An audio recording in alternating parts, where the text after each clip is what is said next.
radieux traite voilà, d'une façon ludique et amusée de l'extrême droite et du populisme grandissant, on peut dire en Europe, mais enfin sur le plan mondial.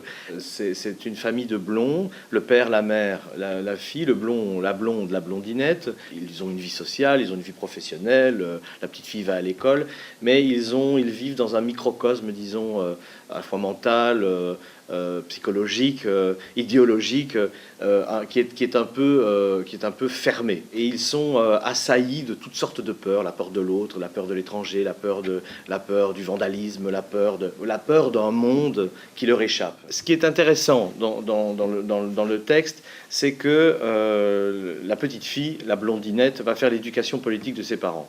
Elle éprouve le besoin de se projeter dans l'avenir, d'adhérer, disons, à un projet de vie et donc forcément aussi à des idées politiques. Elle va fréquenter un parti qui n'est pas très fréquentable, elle va s'enthousiasmer pour les idées de ce parti, aux idées extrêmes, elle va convaincre ses parents. C'est un conte de fées qui finit aux mains de la sorcière. Il y a quelque chose à la fois d'onirique, où en même temps on part de cette petite famille, de leur maison, de leur salon, on part véritablement de leur intimité, de leur lieu intime. Cet intérieur, en fait, va petit à petit se transformer à l'image, en fait, de leur progression mentale, idéologique. Et on va aller, disons, à un certain endroit où, à un moment donné, le conte de fées va prendre toute sa place et où la blondinette, qui a fait l'éducation politique de ses parents et qui fréquente ce parti, devient, d'une certaine façon, narratrice de l'histoire, du spectacle, et invite ses parents à rejoindre un château qu'on dit enchanté, puisque le château, au sein de ce château, on va fêter la victoire de ce parti.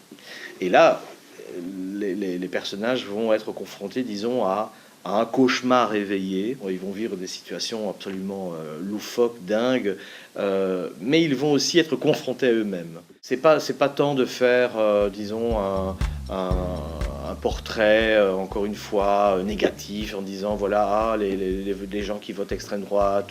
On n'est pas dans cette posture-là. Au contraire, on veut s'emparer, disons, de ce sujet-là et de voir un peu ce que ça nous raconte à chacun d'entre nous, bien sûr par le biais du rire, par le biais de la comédie, par le biais de la poésie. C'est comment la parole se libère à un moment donné, comment elle devient légitime. Ce qui se pensait, mais ne se disait pas, aujourd'hui trouve toute sa place, sa légitimité, même au sein des médias, au sein de la classe politique qui fait ce jeu-là. C'est ça qui a été aussi le moteur de cette entreprise.